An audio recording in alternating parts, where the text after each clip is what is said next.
안녕하십니까. 김정철 변호사입니다.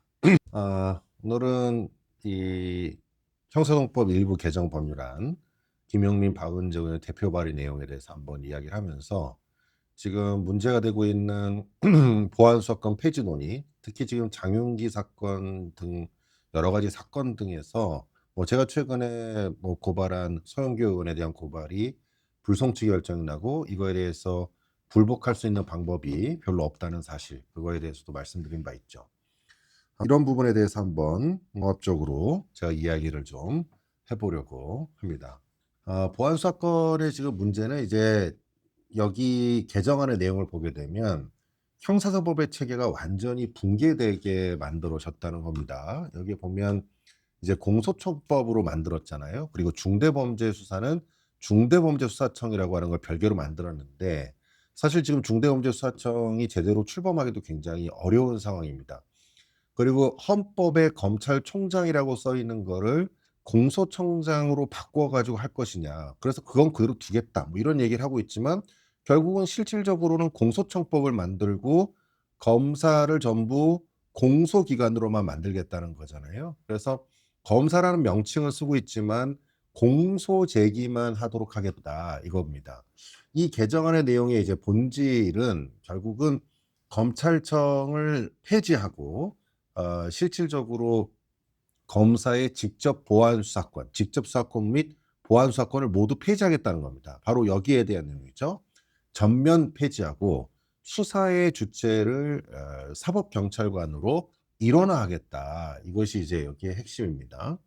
결국은 자신들이 맨날 얘기하는 수사와 기소의 분리 이렇게 하고 있습니다만 제가 처음에 말씀드린 것처럼 수사라고 하는 것은 공소를 제기하거나 또는 공소를 유지하기 위해서 필요한 증거를 수집하고 확보하는 일체 활동을 우리는 그거를 수사라고 하는 것이거든요.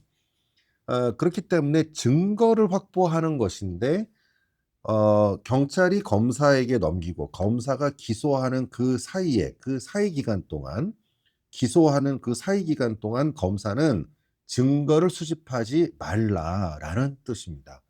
이렇게 해서 형소법을 개정하겠다는 것인데 형사소송법의 기본 전제는 검사가 증거를 수집할 수 있다는 걸 전제해서 기본적으로 헌법과 형소법이 만들어진 것이거든요. 체계가 만들어져 있습니다.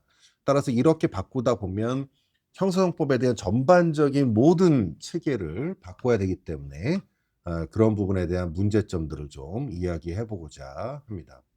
그래서 지금 가장 이제 중요한 부분은 이제 수사권을 박탈하는 문제인데요.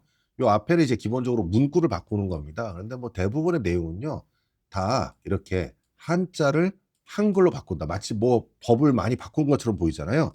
그런데 이렇게 한자를 대법원 규칙 한글로 바꾼다. 이런 내용입니다. 그래서 별 내용이 없습니다. 그리고 나머지 이제 공소청에 대한 내용 간단히 이제 내용을 넣어놓은 것에 불과하고요. 실질적으로 의미가 있는 조문들 몇 가지 말씀을 드려보겠습니다. 이번에 이제 제일 중요한 건 이 195조입니다. 195조에 보면은 수사는 법률에 의하여 사법경찰관의 권한을 부여받은 자가 수행한다. 이렇게 돼 있잖아요. 그래서 이 결국은 검사는 애당초 수사를 할 수 없다. 그리고 여기도 경찰관은 수사해야 되고 남용해서는 안 된다 이렇게 얘기하면서 아예 검사의 이야기를 빼놨습니다. 그러니까 공소 제기 권한은 남겨두고 공소 제기 판단에 필요한 사실을 확인하는 사실을 조사할 수 있는 권한은 모두 제거한 거죠. 사실 형사소송법 체계에서 검사는 단순한 재판 출석 공무원이 아닙니다. 검사는 공소 제기 여부를 판단하고 또 공소를 유지하고 공판에서 증거를 제출하고 유죄를 입증할 책임을 부담하는 것이죠. 그런데 이 개정안은 검사가 공소를 제기할 수 있도록 한다고 하면서도 공소 제기를 하기 위한 어떤 사실을 확인할 수 있는 수단을 모두 제거했습니다. 예를 들어서 이런 거죠. 경찰에서 어떤 사건이 왔어요. 예를 들어 장윤기 사건처럼 어떤 사건이 왔단 말입니다. 근데 여기 왔을 때 지금 굉장히 중요한 증거가 어디에 있다는 걸 금방 확인했습니다. 그러면 빨리 그 증거를 확보해야 되는데 지금은 이렇게 이 개정안에 따르게 되면 검사는 수사 권한이 없다 그랬잖아요. 수사 권한이 없기 때문에 증거를 확보할 수가 없습니다. 증거를 확보 못하니까 누구한테 해야 되냐면 경찰한테 연락을 해야 돼요. 그 사건을 다시 경찰로 보내서 경찰이 그 증거를 다시 확보하도록 절차를 거쳐야 합니다. 이게 정말 가능할까? 이러면 결국은 중요한 증거들은 모두 소실되고 없게 될 수 있다라는 그런 문제가 발생을 하게 됩니다. 그리고 개정안의 내용은 결국은 직접 증거를 수집하지 못한다. 그리고 경찰관에게 수사를 하라고 요구할 수 있을 뿐이다. 이렇게 돼 있거든요. 이게 이제 굉장히 큰 문제이고요. 여기 이제 보게 되면 그래서 뭐 협력해야 된다고 돼 있지만 검사의 수사를 인권보호관 뭐 이런 걸로 바꿔서 뭐 인권보호를 중시하는 건 살았지만 사실은 뭐 인권보호관 뭐 예전에 없었던 게 아닙니다. 있었다고 해서 뭐 실제로 인권을 보호하는 데 큰 역할을 했던 적이 없습니다. 이거는 뭐 결국은 각종의 인권 보호를 위한 어떤 노력과 제도를 더 정비하느냐의 문제니까 이건 큰 의미가 없고요. 문제는 이제 여기에 이제 보안 수사를 요구하라고 돼 있잖아요. 그 보안 수사를 요구해라. 그런데 경찰관은 접수한 날로부터 3 개월 이내에 보안 수사를 마치는 것을 원칙으로 한다 이렇게 해서 3 개월 내에 보안 수사를 마쳐야 되는데 근데 만약에 경찰이 보안 수사를 제대로 안 하면 어떻게 되죠? 보안 수사를 제대로 안 하면 여기에 이렇게 써 있습니다. 사법경찰관의 직무배제 교체를 요구할 수 있다. 이건 정당한 이유 없이 요구에 따르지 아니한 때예요. 요구에는 따랐지만 계속 부실하면 어떻게 되죠? 이거는 방법이 없습니다. 그러니까 우리가 사실은 뭐 이런 얘기하긴 좀 그렇습니다만 이 문제를 풀 수 없는 학생이 있습니다. 반에서 한 20등 정도 하는 학생이 있다고 치면 그 20등 하는 학생이 절대 풀 수 없는 수학 문제들이 있는데 이거를 받아 가지고 "다시 풀어 봐."라고 한다고 해서 또 풀 수 있을까요? 그런 걸 생각을 해 보게 되면 어렵고 난이도가 높은 사건에서 굉장히 큰 문제가 발생하게 된다는 것이고 결국 검사는 경찰 기록에 종속된 그냥 기소권에 불과하게 되겠죠. 이거는 형사소송법상의 공소권의 본질과 맞지 않습니다. 이 공소제기라고 하는 것은 법률 판단이기도 하지만은 공소제기하기 위해서 사실관계를 확정해야 됩니다. 그 사실관계에서 이 사람이 사람을 칼로 찔렀는지, 이 사람이 어 지금 장윤기 사건처럼 성범죄를 목적으로 강간이라든지 각종의 성범죄를 목적으로 이런 행위를 했는지 이런 것들에 대한 사실관계를 확정할 수 있어야 그에 맞게 공소를 제기할 수 있는 거거든요. 경찰이 한 대로만 그대로 하라 이렇게 하는 것은 결국은 심각한 실체 진실의 발견에 오류가 발생할 수 있고요. 그 피해자들의 피해가 굉장히 확대될 수 있다라는 것을 의미합니다. 그리고 이제 여기에 뭐 쭉 뭐 요구하는 내용이 나와 있긴 한데요. 만약에 이제 보안 수사권의 폐지의 실제 효과는 어떻게 되겠습니까? 결국은 피해자는 핑퐁 속에 갇히게 된다는 겁니다. 사법경찰관은 보안 수사를 요구한 날로부터 뭐 3 개월 내에 마치는 걸 원칙으로 하지만은 결국은 이건 실효적 통제가 아니기 때문에 검사는 사건을 직접 확인할 수가 없습니다. 그리고 증거가 눈앞에 보여도 증거를 수집할 수가 없어요. 그러니까 우리가 꼭 수사라고 하는 게 무슨 구속하고 체포하는 것만 생각하시는데 검사가 구속하고 체포를 못하는 것뿐만 아니라 멀쩡하게 앞에 보이는 증거도 수집할 수 없다는 거예요. 다시 경찰에게 보내야 됩니다. 그래서 결국은 경찰이 부실 수사하고 검사가 보안 수사 요구했는데 또 얘가 또 수사했는데 또 불충분하면 또 다시 또 보내고 또 보안 수사 요구하고 피해자는 기다리고 증거는 사라지고 이러면서 공소시효 지나가고 구속 기간 흘러가고 이렇게 되는 형사 절차의 핑퐁화가 이제 발생을 하게 된다라는 것입니다. 그리고 제가 여기에서 이제 계속 문제를 제기하고 있는 것이 어 이제 수사를 못 한다고 돼 있으니까 이제 각종의 보면 뭐 이런 것들에 또 역시 한자를 한글로 바꾼다 이런 내용 쓸데없는 내용도 쓰여 있는 거고요. 여기 이제 보게 되면은 어 사법경찰관이 피의자를 체포한 경우 구속하고자 할 때 지체 없이 사법경찰관은 검사에게 신청하여 검사의 청구로 아주 멍청이 같은 문구가 들어 있죠. 검사에게 신청하고 검사의 청구로 관할 지방 판사에게 영장을 청구해야 된다. 그래서 이게 원래 그냥 검사가 영장을 청구하라고 헌법에 써 있는데 이 헌법을 바꿀 수는 없으니까 그 앞에다가 경찰이 수사권을 가지고 있고 경찰이 검사에게 신청하면 검사가 또 그 신청을 받아서 검사가 판사에게 청구한다. 이렇게 얘기해서 일종의 그 경찰이 사건을 보내면 압수수색 영장을 신청하면 검사는 그냥 도장 찍어서 판사에게 영장을 청구하라는 취지의 내용처럼 만들어진 것이죠. 이렇게 되면 굉장히 심각한 문제가 발생하고 지금 검사는 원래 구속을 못 해요. 근데 구속을 할 수가 없는데 경찰만 구속영장을 청구할 수 있다는 취지인 거죠. 이 내용에 따르게 되면 경찰만 구속영장을 청구할 수 있다는 겁니다. 사법경찰관이 체포하고 구속하고자 할 때 검사는 구속하고자 할 수가 없습니다. 그러면 검사는 구속을 못 하는데 밑에 또 여기에 쭉 보게 되면요. 결국은 구속기간을 통해서 경찰의 구속기간은 7일, 검사의 구속기간은 7일이 났어요. 검사는 구속할 수 없는데 어떻게 구속기간을 가질 수가 있겠습니까? 이게 마치 경찰이 가지고 있는 구속기간을 그냥 연장하는 것에 불과하다. 이렇게 생각하시면 안 돼요. 이 구속은 그 시간마다 계속 새로운 강제 처분인 거예요. 그러면 요 7일 동안 검사가 공소를 제기하기 위해 들고 있는 요 기간만큼이 새로운 강제 처분인 겁니다. 그러면 헌법상의 강제 처분 법정주의를 준수해야 되고 이것도 영장주의를 준수해야 되는 겁니다. 문제는 여기에서 검사가 7일 이내에 공소를 제기하지 않으면 석방해야 된다. 이렇게 돼 있는데 이 7일 동안 구속할 수 있는 근거가 어디 있냐 이 말이에요. 7일이 수사권이 없는 사람은 구속할 수가 없다라는 것입니다. 그래서 구속은 단순히 신병을 확보하는 것이 아니라 수사와 증거 보전, 피해자 보호, 공소 제기 전에 각종의 이런 절차와 연결되는 것이거든요. 검사는 구속된 피의자를 넘겨받아도 직접 보안 수사를 할 수가 없습니다. 그러면 뭐 본인들이 얘기하는 대로 이 지금 이 엉터리 국회의원들이 만든 이 법에 따르게 되면 그래 7일 동안 구속을 하는데 구속을 했어요. 봤더니 너무 사건이 엉터리고 이대로는 절대로 안 될 것 같은데 예를 들어 장윤기 사건 같은 거 생각을 해봤을 때 그 사건이 넘어왔어요. 근데 그 사건을 가지고 장윤기 사건 같은 경우에 이거 보니까 성범죄가 있고 증거가 인멸된 것 같은데 이거는 그냥 바로 살인죄로만 기소할 수가 없고 강간 목적 살인으로 해가지고 성폭법 적용해서 더 중하게 처벌해야 될 사안인데 이걸 어떡하지? 그러면 만약에 지금 이 법에 따르면 어떻게 됩니까? 7일 이내에 무조건 공소를 제기해야 돼요. 안 그러면 석방해야 됩니다. 그럼 이 사람을 다시 돌려보낼 수 있어요? 돌려보내면 어떻게 돼요? 돌려보내도 어차피 경찰은 7일밖에 구속기간 못 하는데 이미 구속기간 다 채웠단 말이에요. 결국 석방해야 됩니다. 그러면 장윤기 같은 지금 사건의 그런 범죄자들이 살인범들이 다 석방돼서 돌아다녀야 된다는 얘기예요. 그리고 검사는 전혀 이거를 보완할 수 없다라는 겁니다. 이런 일들이 이제 이 법에 따르면 그대로 발생하게 될 것이다.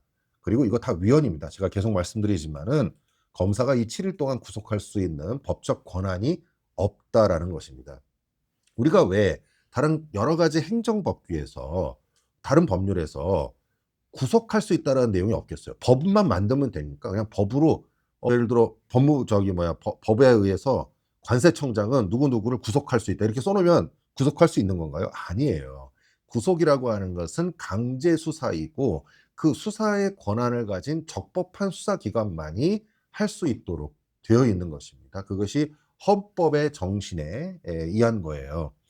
그런 측면에서 법만 쓴다고 해서 이 구속이 적법해지는 것이 절대 아니다.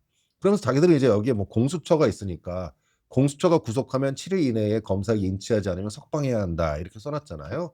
그런데 검사가 피의자를 구속하는데 7일 내에 공소에 석방해야 된다 이렇게 써놨죠. 이것도 마찬가지예요. 이거는 공수처 검사는 수사를 할 수 있고 그 다음에 넘겨받은 검사는 기소만 해야 된다. 이런 경우에는 여기에 보면 검사에게 인치하지 않으면 석방해야 된다. 이게 그 내용이잖아요. 그러니까 이거의 전제는 공수처 검사는 수사 권한, 그다음에 넘겨받은 검사는 기소 권한 이렇게 나눠 가지고 똑같이 만들어 놓은 거 아니겠습니까? 공수처 검사는 알다시피 공수처법에 따르면 수사도 할 수 있고 기소도 할 수 있는 사례가 있고요. 수사만 할 수 있고 기소는 중앙지검으로 넘겨야 되는 사건들이 있어요. 그래서 다르단 말이에요. 그럼 그거에 맞춰서 법을 만들어야 되는데 그거에 대해 제대로 맞추지 못하다 보니까 이게 뭐 자기들 마음대로 이렇게 써놔서 결국은 또 큰 혼란이 발생하게 될 것입니다. 그래서 보면은 그거를 구분해서 나눠야 되는데 그런 것도 제대로 구분하지 못했다라는 것입니다. 구속기간의 산입 문제도 마찬가지죠. 구속기간의 연장 이런 것도 마찬가지예요. 제가 계속 말하지만은 검사의 신청에 의해서 뭐 이렇게 수사를 계속하는 상당한 이유가 있을 때는 7일을 초과하지 않은 한도 내에서 구속기간의 연장을 1차에 하나 허가할 수 있다. 구속기간의 연장을 해야 되는데 경찰관이 수사를 계속해야 되는데 왜 구속기간의 연장 신청을 검사가 하고 판사가 허가하느냐. 이렇게 되면 이게 실무상으로 생각을 해 보시면 이미 검사가 사건을 넘겨 가지고 공소 제기만 하려고 하고 있는 상태인데 이게 지금 검사의 신청에 의해서 보완 수사 요구, 시정 조치 요구, 재수사 요청에 따라서 넘어갔을 때 또 결국은 7 일을 초과하지 않는 한도 내에서 또 연장을 해야 된다는 거 아니에요. 그러면 검사가 그거를 구속기간 연장을 신청해 놓고 경찰관에 돌려보내야 되는데 그 돌려보내 받는 시간 생각해 보면 이 7 일은 아무 의미도 없는 시간이 될 겁니다. 그리고 그 안에 보안 수사가 될 리는 만무하고요. 그러니까 이렇게 엉터리 조문을 만들어 놓고 국민들은 묻든지 말든지 상관없다. 뭐 이렇게 지금 하고 있는 것과 마찬가지라고 생각합니다. 그러니까 헌법상 영장 청구권자는 검사이고 그런데 불구하고 지금 개정안에 보게 되면 체포, 구속, 압수수색은 다 경찰만 할 수 있다. 그래 놓고 헌법에는 검사가 청구권자니까 어쩔 수 없이 경찰관이 검사에게 신청하고 검사가 법원에 청구하니까 검사에게 신청한다는 그 신청이라고 하는 부분이 새로 생긴 거예요. 일종의 에 일 그 외부적 통제 장치를 상실시키고 형식적으로 바꿔 버리는 거죠. 헌법에서 영장 청구권을 검사에게 둔 이유, 그리고 그 검사는 왜 변호사 자격을 갖춘, 예전에는 사법고시, 지금 변호사 시험을 합격한 사람만 할 수 있도록 했는지를 아셔야 됩니다. 그거는 법률 전문가로서 이런 부분에 대한 문제가 발생해 인권 침해 문제가 발생하거나 경찰의 강제 수사에 대해서 외부적 통제 장치로서 헌법이 만들어 놓은 통치 구조의 한 내용인 거예요. 그런데 불구하고 이거를 껍데기만 남기는 방식으로 문제를 만들었다는 겁니다. 여기에 재구속 제한도 마찬가지입니다. 재구속 제한에서 사법경찰관이 구속되다 석방된 자는 동일한 범죄 사실을 재체 구속하지 못한다. 이게 이제 검사를 뺀 거죠. 경찰관에 의해서만 구속될 수 있다. 이렇게 생각한 거예요. 그런데 경찰관에 의해서만 구속됐다 석방된다고 그러는데 아까 얘기했죠. 검사가 구속하는 기간이 있잖아요. 그때 석방되면 어떻게 할 거예요? 그러면 이 재구속 제한은 없나요? 이 법률 조항을 이렇게 엉터리로 만들고 자기들 마음대로 만든 다음에 우리가 수십 년간 우리가 법치주의 국가를 유지하기 위해서 형사법이 체계를 세우고 이론을 정립해 왔습니다. 지금 이런 식으로 하게 되면 이론이 전부 무너지게 된다라는 것입니다. 이제 압수수색도 마찬가지입니다. 압수수색의 문제. 여기에도 보면은 뭐 신문과 관련된 거 뭐 이런 건 뭐 할 수 있다고 쳐요. 그런데 결국은 영장에 의한 강제 처분이나 이런 거에서 체포나 압수수색, 검증, 체포하면서 필요한 이런 것들이 이제 압수수색을 아예 할 수가 없는 거죠. 검사는 아예 압수수색을 할 수가 없고 경찰이 시키는 대로 경찰이 신청하면 그냥 법원에다가 영장을 청구해 줘라. 일종의 그냥 의례적 통과 기구다. 이렇게 하라는 그런 내용입니다. 이렇게 되면서 이제 여기 뭐 증인신문 청구 이렇게 나와 있는데요. 이게 이제 일종의 증거 보존과 비슷하게 판사의 힘을 빌려서 증거가 소실될 가능성이 있을 때 증인신문을 청구하는 건데 이게 원래 검사가 하던 일인데요. 이걸 이제 경찰에게 넘기겠다는 거예요. 근데 이렇게 이제 바꿔 놓고 이거랑 비슷한 증거 보존 청구라는 조문이 있거든요. 근데 그 조문은 또 전혀 개정하지 않았습니다. 그것도 수사상 증거 보존이라고 그래서 검사가 하도록 돼 있거든요. 그럼 그것도 바꿔야 될 거 아니에요? 그러니까 완전히 형사법을 자기 마음대로 엉터리로 바꿔 놓고요. 앞뒤가 맞지도 않고 체계도 맞지도 않습니다. 이런 식으로 엉터리로 만들 거면서 본인들이 검찰 개혁을 한다고 큰 소리를 뻥뻥 치고 말이죠. 굉장히 심각한 문제로 생각합니다. 그리고 여기 이제 뭐 공소시효의 설치라고 돼 있잖아요. 공소제기 여부의 적정성을 또 심의 의결한대요. 안 그래도 이제 검사는 이미 통지하기로 했잖아요. 수사는 못하고 검사는 공소제기만 하는데 검사가 경찰의 기록을 받아서 그 기록만 보고합니다. 예를 들어서 지금 어려운 사건들 있잖아요. 난이도 높은 사건들, 뭐 자본시장법 사건, 뭐 제가 많이 하는 뭐 주식과 관련된 증권 사례들, 그다음에 각종의 금융범죄 사례들 이런 건 굉장히 난이도가 높거든요. 그러면 기록이 10만 페이지만 이렇게 됩니다. 그럼 그 10만 페이지를 넘겨받은 검사가 아까 보면 7일 만에 이제 내용을 기록을 보고 기소를 해야 돼요. 기소하기도 어려울 뿐더러 또 만약에 기소를 하잖아요. 그런데 공소제기 여부의 적정성을 심의 의결한다? 이렇게 된다는 게 무슨 의미가 있는지 모르겠어요. 이게 그래서 이제 여기에 또 심의위원회는 누구를 만드냐면 법률 전문가가 아니고 여기 보면 20세 이상의 주민등록정보에서 대통령으로 정한 100명 이내의 심의후보 예정자를 해 가지고 그 자리에서 무작위로 추출해 가지고 뽑는다는 거 아니에요. 이 사람들이 어떻게 그 어려운 사건들의 내용들을 알겠습니까? 그러니까 결국은 정치적 사건에서 뭐 이재명 사건이나 이런 사건들처럼 자기들 정치적 사건에서 이런 사람들 꽂아 넣어 가지고 법도 모르는 사람들한테 "야 그거 공소제기 위법한 거야." 이렇게 얘기하려고 하는 거죠. 그러면 신청미 시기도 보면 검사의 불기소 처분에 불복하는 경우 이거는 고소고발인 피해자 뭐 그럴 수 있다고 쳐요. 근데 공소제기 여부거든요. 나를 공소제기 여부에 대해서 이거를 수사심의위원회 하겠다는 거예요. 공무원의 금품 향응 수수 부정부패 사건. 이게 다 권력자들 얘기 아니에요. 자기들 공소제기하려고 그러면 이거 나 수사심의 공소심의에다가 해 가지고 하겠다 이런 얘기인데 이건 말도 안 되고 그러면 구속된 사람은 어떻게 해요? 구속된 사람은 7일 이내에 공소제기해야 되는데 시민은 언제 하나? 시민은? 7일 이내에 그러면 이거 심의를 하나? 저기 말도 안 되는 내용들이고요. 그리고 이 지정 변호사 제도를 또 다시 도입해 가지고 이렇게 돼 있는데 과거에 지금 현재 법은 법원에서 재정 신청을 해서 공소제기 명령을 하는 방식으로 하는데 이게 공소심의회라고 해 가지고 마치 민주적 통제라는 것처럼 보이긴 하지만 이건 포장지에 불과하고 실제로는 기소권의 책임 주체를 흐리는 장치입니다. 그러니까 본인들의 어떤 정치적 사건들에 있어서 또는 권력형 비리 사건에 있어서 자신들에 대한 기소가 정치적 사건에 불과하다. 이거는 정치적 이해관계로 인한 것이다라고 하는 것을 흔드는 데 사용하는 하나의 도구입니다.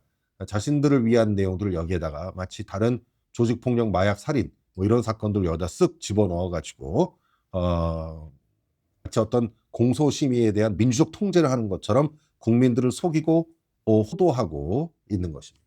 그리고 재정신청 제도도 완전히 지금 모두 뒤엉켜 버리게 되는 문제가 발생하고요. 그리고 이제 이렇게 바꿨으면 뭐 증거법도 더 바꿔야 되는데 증거법이 311 조부터 나오는 거거든요. 근데 이제 쭉 넘겨 보면 다른 것도 다 뭐 한자를 한글로 바꾼다 이런 얘기고요. 그래서 여기에 이제 보면 증거법이 있어야 되는데 증거법 요 312 조 이게 이제 피의자 신문 조서거든요. 여기에서 이제 검사만 뺐습니다. 검사만 빼고 증거법. 증거법의 전체적인 모든 내용이 통째로 바뀌어야 됩니다. 검사가 하는 각종의 증거 수집을 하는 그 증거들에 대한 증거 능력이 모두 변경되기 때문에 그런 증거는 모두 위법 수입 증거가 돼 버릴 수 있죠. 그러면 그거와 관련된 증거법들을 모두 체계적으로 바꿔야 되고요. 증거 조사하는 과정이나 이런 부분들도 모두 바꿔야 되지만 요것만 싹 바꿔 놨어요. 피심 조서 하나만 바꿔 놨습니다. 그리고 여기에 이제 공소 제기와 관련돼서 요게 이제 문제입니다. 요게 이제 보면은 중대한 위법 수사에 의해서 공소가 제기됐을 때 이게 공소 기각 사유를 여기다 집어넣었거든요. 이거 왜 그렇게 했습니까? 이재명 대통령의 공소 취소를 의도하면서 자신들이 아쉬웠던 게 이런 거죠. 그래서 여기 보면은 327조 2호가 이제 공소 기각 사유로 만들어 놓은 거거든요. 위법한 수사에 의해서 공소가 제기되었을 때 공소를 기각하겠다라는 것입니다. 전부 그러면 어느 정도의 위법 수사에 의해서 증거가 어느 정도가 되었을 때가 이렇게 될 것이냐. 이게 사실 제가 이제 법률적인 법리적으로 말씀드릴 수도 있지만은 아 일반인 분들은 좀 이해하기 어렵죠. 그러니까 이제 수사가 위법하면 이건 증거 능력에 영향을 미칠 수 있어도 공소를 제기하는 데 영향을 미치지 못합니다.